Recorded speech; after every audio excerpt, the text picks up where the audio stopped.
Next question is from A. Andrew Reed. Every time I bulk, I feel like I inevitably put on too much body fat, specifically around my midsection. No matter how slow or clean the bulk is, I always see midsection fat appear.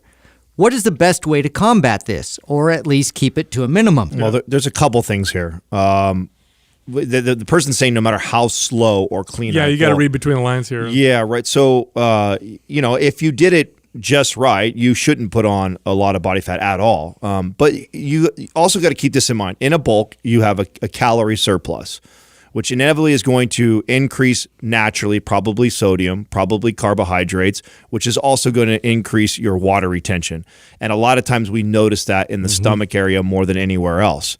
So first you have to understand that may be happening. But if you're actually taking your body fat test and you test it before the bulk, and then you test it, say, 6 or 10 weeks or whatever later, and you increase dramatically in body fat, then you're not going as slow as you think you are. You're adding way more calories than you need to.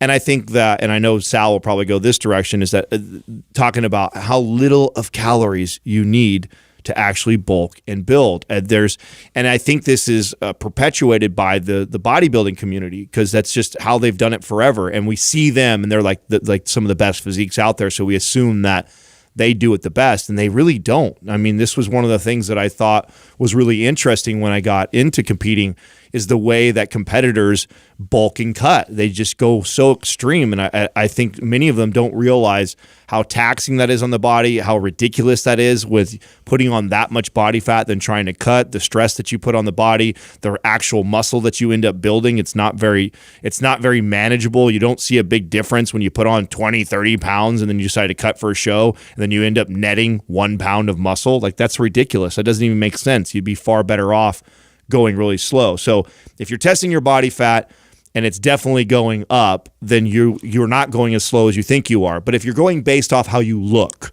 and you feel like you're thicker, you're fuller, and you feel like you're putting on body fat on it also may be you're holding more water because you're increasing calories, sodium, and carbohydrates. Yeah, so when I hear this, no matter how slow I go, I gain body fat around my midsection, like what's going on? It sounds to me like you probably didn't track. Okay, you probably didn't know how many calories you were eating before, and you didn't know what your macros were before, and you didn't know after when you started bulking. So what may be a slow bulk to you, you may be totally miscalculating because you're not actually tracking. So whenever people are like, I don't know what's happening, my body's just gaining body fat, or I don't know what's happening, I'm just losing weight, and I don't know what's happening.